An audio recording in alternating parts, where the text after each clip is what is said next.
Hello, my name is Frankson Collins II, doctoral student in mathematics education. Today I'll be talking to you about the racial biasness in mathematics education. Growing up in the United States as a labeled black has its struggles. My scholastic studies has taken me through public, private, and affluent school systems. Upon entering grade school, I noticed that all students were not taught the same. In public school, it seemed that there were more focus on behavioral problems and standardized testing. It seemed as if teachers did not desire to be there due to a plethora of reasons. While I was in private school, teachers poured confidence into us along with giving us an opportunity to learn in a multitude of ways. They were more like mother and fathers who really loved their profession. However, while at the affluent schools, I noticed teachers had prejudgment on the abilities of students before they even taught them. Teachers were so comfortable in their ways that it seemed as if there were no room for growth. Being a star pupil in mathematics, I was always in classes where I was the only student of my demographic in the calculus and statistics courses. This always made me think, why am I the only black male in the class? Why are minorities not properly reflected in the classrooms? Are minorities less intelligent than whites? I would dare not believe the latter since we are all created equal but are just not treated as such. This has motivated me to do extended research on racial biasness in the education of mathematics.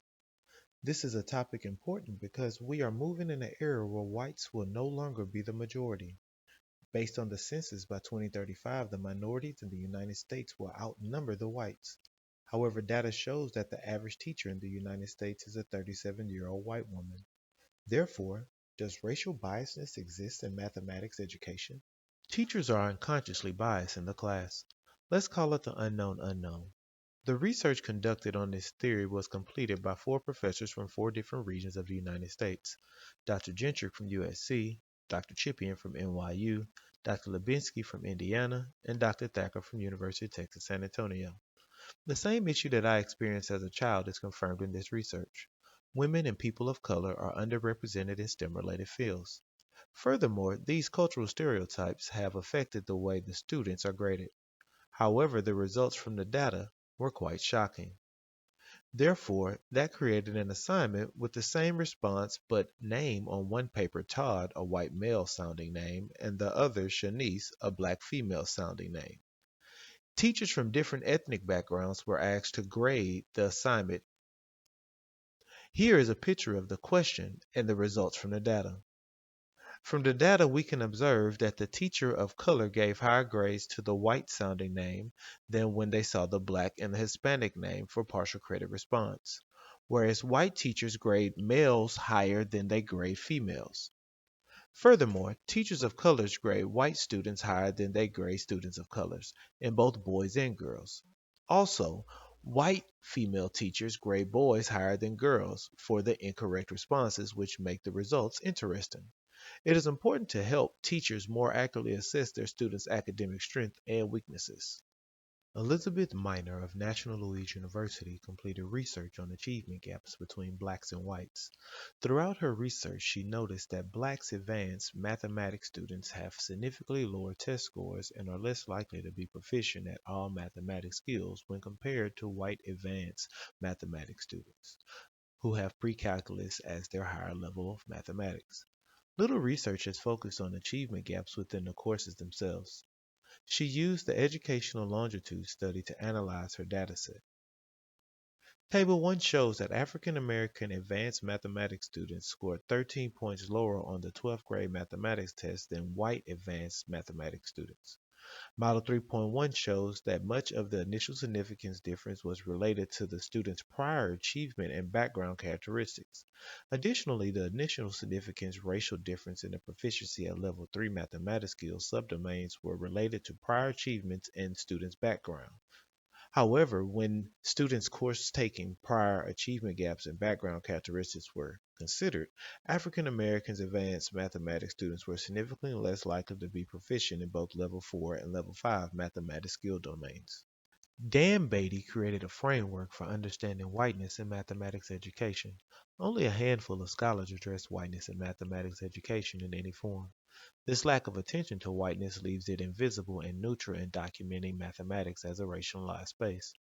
The framework developed and presented here illustrates three dimensions of white institutional space: institutional, labor, and identity. The most extensive work on whiteness in mathematics education comes from Martin, who has discussed various concepts such as racialized mathematics identity, white privilege, and white institutional space in his scholarship. He has also discussed four ideological frames: liberal individualism, naturalism, cultural racism, and minimization of racism that can constrain white teachers' expectations and teaching of African American children and youth. Based on this research, we can see that there are some biasness located in the classrooms of today. The unconscious biasness is sad in a sense because it seems as non-white teachers don't believe in non-white kids just the same as whites. The sound of a name can make one prejudice about a grade based on certain stereotypes. The racial differences in higher level of math show no experience different, however, it does not discuss whether the teacher is white or non-white, which I believe plays a factor but was negated. Also, the growth was found to be similar from grade to grade, therefore, if started on the same foundation, we can assume equal progress in the course. The framework for analyzing whiteness in mathematics education further confirms the biasness that was hypothesized and should lead to further research to identify the institutional space that exists in the schools and curriculum.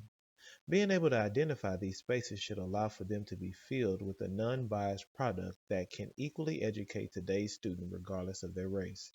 That is why discussions of whiteness must go beyond simply discussions about white privilege to name and to neutralize the structures and institutional traditions in which white supremacy in mathematics education replicates subordination and advantage. The framework described here is proposed to provide researchers and teachers a manner to document the operational institutional white supremacy in mathematics through ideology, physical space, interactions, and students' agencies and oppositions.